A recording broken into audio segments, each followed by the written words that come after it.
This is Screen Test, and we're going to the Oscars, breaking down the major award races here for Kins 5 in San Antonio. I'm Jackson Floyd. And I'm David Lynch. And David, let's take a look at the Best Actor category here. I'd say it's a pretty loaded field. It is, absolutely. Let's take a look at the nominees. Up for Best Actor this year is Jonathan Pryce for The Two Popes, his first nomination.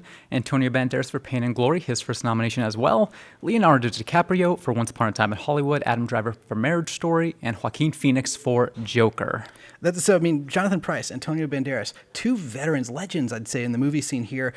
Just getting the first nomination, that's pretty impressive. Mm-hmm. Yeah, no, it kind of late in the game for them too, late in their stages. So it's nice to see the Academy recognize those two performances, which may be considered underdogs in this category, but nice to see their inclusion in here as well.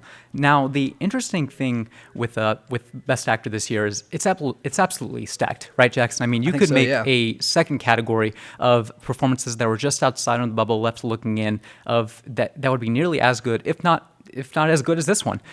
You've got Eddie Murphy in Dolomite Is My Name. He's really great and wonderful in that movie. You've got Taron Egerton in Rocketman. He won the Golden Globe, and we thought there was some momentum on his side, but not quite. And then you've also got Adam Sandler in Uncut Gems, who's frenetic and stressful, and that was probably his best chance for an Oscar nom up to this point in his career. Yeah, I mean, it says something to this category. Those guys are missing, and also Robert Deniro in a Scorsese film. Right. How could I forget Robert? Nomination? Like that doesn't happen. Right. So, and I mean, this category, you see a lot of these roles are different kinds of people. Adam Driver is playing a fictional marriage, a husband in a marriage. Joaquin Phoenix is a comic book character of legend. Leonardo Dicaprio, a fading actor. Mm-hmm. These other two, Jonathan Pryce and Antonio Banderas, they're playing real life historical people. Right. That's something that this category usually recognizes. Right. So that's an interesting narrative with the Oscars, and really all the time, but especially in recent years, is do the voters are they recognizing the best performance in acting, or are they recognizing the most uncanny transformation? And the interesting thing with this category is that out of all the four acting categories, Best Actor is the one where that narrative comes into play the most. They tend to recognize the actor or actress who most uncannily slips into the skin of a historical figure that the audience has a recognition with. And out of the last 7 Oscar ceremonies, it's happened 5 times. The 5 winners of the last 7 have played historical figures, including the last 2. Gary Oldman for 2 years ago when he basically transformed into Winston Churchill in The Darkest Hour, and Rami Malek last year with his impression of Freddie Mercury. Even though when you heard him sing it wasn't his voice, the voters recognized him. I mean, they recognized the teeth there too. Right, Exactly. Those are Freddie Mercury's teeth there. Right. Going into this category, who do you think is going to win? I think that, momentum is on Joaquin Phoenix's side. I think it's pretty hard to argue that. I mean, when we first heard that he was playing the Joker in a kind of a grittier take, maybe an R-rated take, we kind of knew back then that this might be his best chance so far of finally getting an Oscar on his 4th try.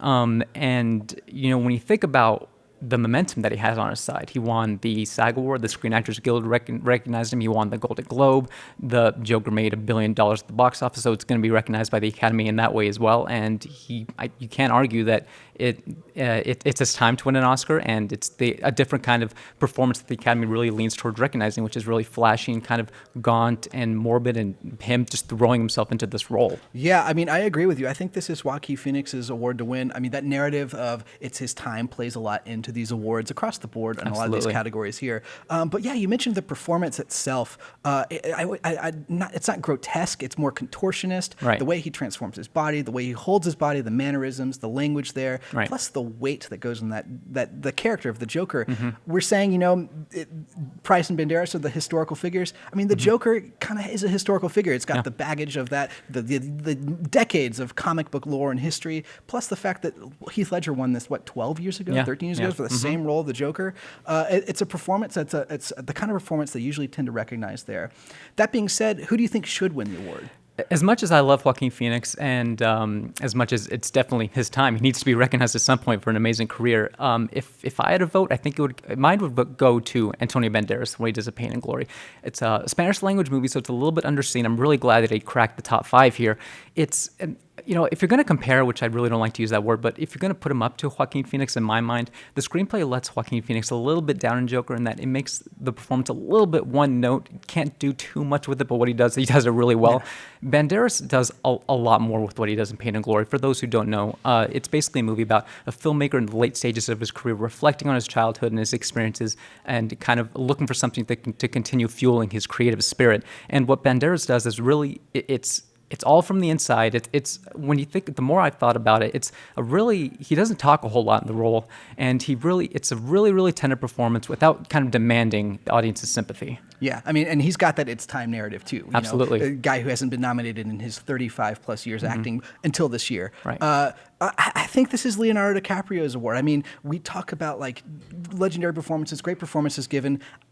DiCaprio's done that for decades now. You talk about some of his legendary roles. He's been recognized once before for The Revenant. Right. This might be my favorite, maybe my second favorite performance. It's neck and neck there with The Wolf of Wall Street.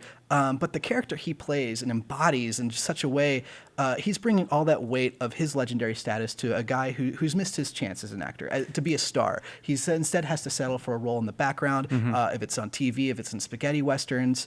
And he does that with such, I don't know, I don't even know the word to describe the performance, but just the way he does that. And you think about memorable scenes throughout the year. He's got some of the most memorable scenes, including my favorite performance of the year, when he is in the trailer after kind of letting himself down, forgetting the lines on scene there.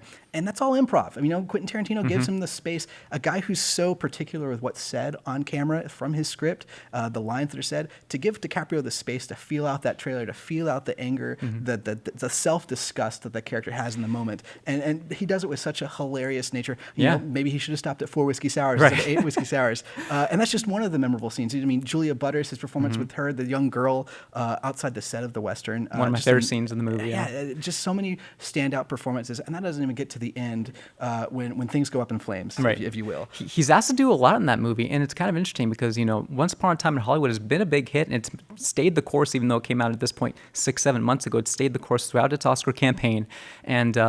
And as much as it's remained a part of the discussion, I was almost kind of worried that the Academy might be taking DiCaprio for granted because Margot Robbie's performance as well as Brad Pitt's has taken up a little bit of that discussion space. So I'm glad that he cracked here because he's asked to do a lot. He's asked to be dramatic. He's asked to be funny. He's asked to be both oftentimes. So I agree with you. You can't deny that it's a top 3 DiCaprio performance. So we both have other performances that we maybe love more than Joaquin Phoenix's, maybe think should be awarded, but we both think Joaquin Phoenix will win. Yeah. So how outraged should we be? If we put this on the outrage meter, 1 through 5, how outraged are you if Joaquin Phoenix takes on the award? I mean, on a scale of 1 to 5, I'd give it a 1. I mean, as much as I personally would give my vote to Banderas, I can't deny that, it's Joaquin Phoenix, it's his time. He deserves to be recognized. What he does in The Joker is pretty mesmerizing. I mean, depending on your view of it, and it's probably the year's most divisive Best Picture nominee, Oscar nominee. I mean, you can't deny what he does in that movie, and I'm gonna be great. It's gonna be great seeing him win an Oscar. Yeah, I mean, I'm with you. I'm at a 1 as well on the outrage meter.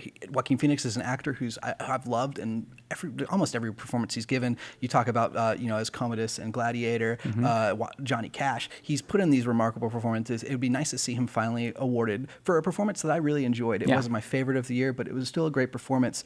And I'm going to save some of my outrage for later. There's going to be awards that come up later on that we get through discussing down the line here, where I might be a little more outraged. Yeah, so I'm with you there. Save my outrage for later. He's a 1 on the outrage meter. If Joaquin Phoenix wins it, it'll be a pretty remarkable thing for the night to happen that night. So. Yeah, and if he doesn't, I think we'd be pretty shocked. But we'll see. The Academy's done weirder stuff, but hey. Yeah.